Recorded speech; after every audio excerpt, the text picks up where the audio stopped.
Shalom, selamat pagi semua pendengar dari program Tuhan Menyapa. Pada pagi ini saya berada di tengah-tengah kota Sydney, akan memberikan renungan singkat dari firman Tuhan yang saya ambil di dalam Yohanes 14 ayat 15. Di situ dikatakan, "Jikalau kamu mengasihi aku, kamu akan menuruti segala perintahku." Kita tahu banyak orang mengatakan, "Aku mengasihi Tuhan, aku mencintai Tuhan." Ketika di gereja, Pak Pendeta mengatakan, "Siapa yang mengasihi Tuhan?" Maka semua orang akan angkat tangan dengan mudah. Tapi apakah kita sungguh mengikuti perintah Tuhan? Biarlah itu menjadi pertanyaan di dalam hati kita semua. Oleh karena itu saya mau membagikan satu dorongan untuk kita semua. Bagaimana sih kita menuruti firman Tuhan? Saya hanya memberikan salah satu cara, salah satu yang harus kita lakukan kalau kita mau menuruti perintah Tuhan, yaitu adalah membaca Alkitab.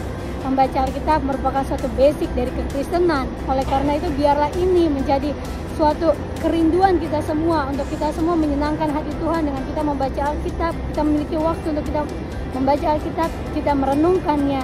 Karena kita nggak bakal tahu Tuhan tuh maunya seperti apa. Tuhan maunya apa sih yang harus kita lakukan kalau kita tidak membaca Alkitab. Alkitab adalah manual books kita sebagai orang Kristen. Oleh karena itu, yuk milikilah waktu kita untuk kita merenungkan firman Tuhan. Saya suka ketika saya di sekolah minggu dulu, ada ketika saya mengikuti retret, di salah satu retret ada suatu slogan dikatakan, "No Bible, no breakfast." Oleh karena itu, biarlah kalau tubuh kita aja perlu makan, tapi bagaimana dengan tubuh rohani kita kalau kita enggak membaca Alkitab? Kita tahu membaca Alkitab adalah makanan rohani buat tubuh kita. Oleh karena itu, mari kembali ke dalam basic kekristenan. Milikilah waktu untuk kita membaca Alkitab dan merenungkannya dan juga melakukannya.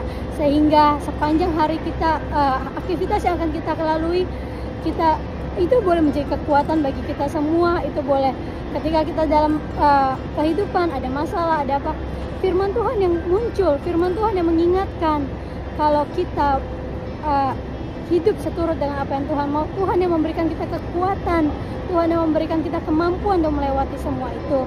Oleh karena itu, yuk milikilah waktu kita untuk kita merenungkan firman Tuhan dengan membaca Alkitab dengan membaca Alkitab. Terima kasih, Tuhan Yesus memberkati kita semua.